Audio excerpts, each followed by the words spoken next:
Hi guys, welcome back to Matt Walker Fitness. Let's get straight into it and address some questions that you asked in my previous video. Comeback Quadster asked if I travel with rings or suspension trainers.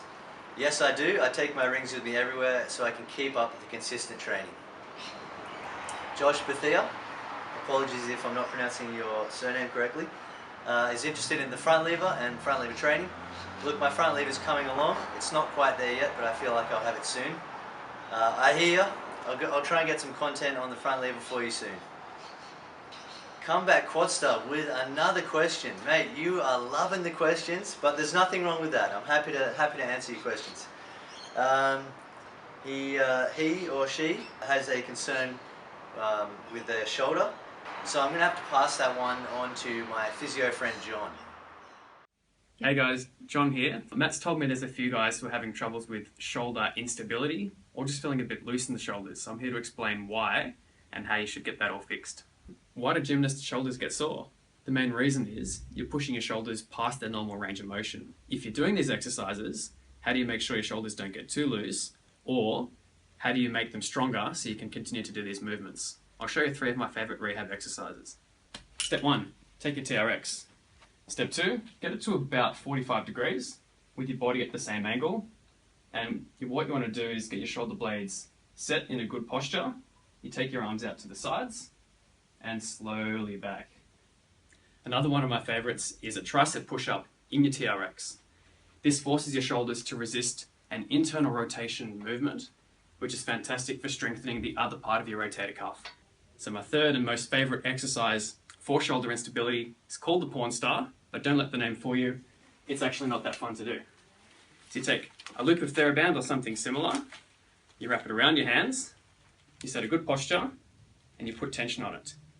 Then what you do is you put your hands on the wall and try and slide them up and down the wall slowly, whilst keeping your shoulder blades in that same position you set it at the start.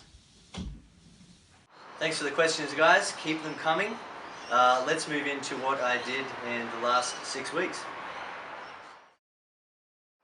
So I went to the 2015 Fitness Expo in Sydney, and it was awesome. I met a few beasts like Max here, and I also ran into Marcus from Bondi, who actually invited me up on stage to demonstrate some bodyweight skills, which was really cool. Only 1 in 100,000 people can do a 1-arm pull-up. Right here, right now. Check this out. Maddie Walker is going to demonstrate a 1-arm pull-up. Way to go, Maddie.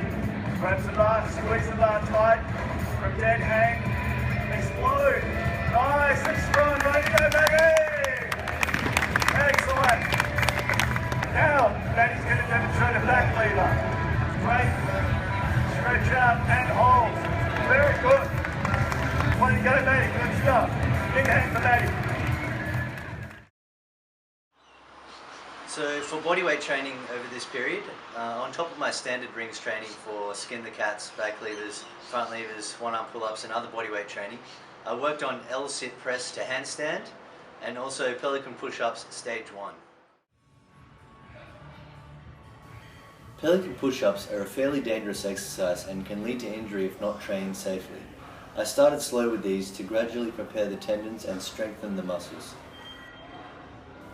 The only thing worse than the frame up of this shot was this failed rep.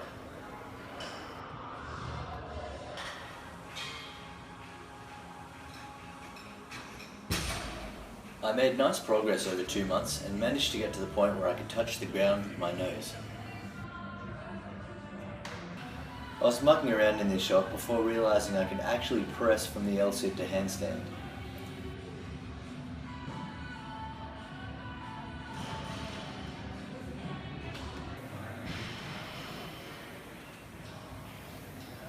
Given the recent completion of the 30-day handstand challenge, I was determined to tidy up the handstand a bit and work on opening the shoulders. I'm still getting a good feel for this and awareness of my body positioning, as you can see in this clip here.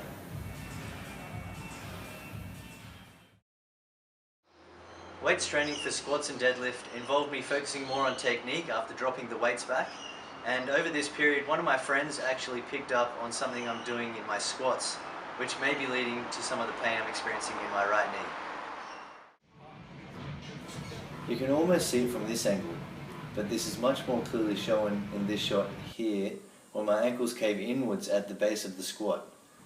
In a standing position, I have pronation of the feet, which means I am naturally flat-footed. One solution could be for me to do squats while using orthotics in my shoes. However, I prefer curling my toes up slightly to prevent the arch in my foot from collapsing.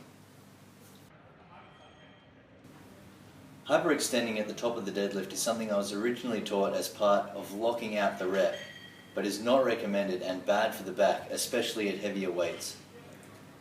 It's a habit I'll be trying to get rid of fast.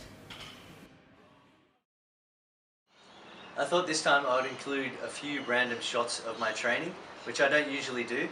I feel like it's important to vary up your training sometimes, to shock the body, and also to enjoy your training and make it fun. Just something I saw a UFC fighter doing and I had to try. Here, I am mixing a bit of my free running background with training. Not perfect form, but it's still great fun and great exercise. This was on Christmas Eve. I had the whole gym to myself.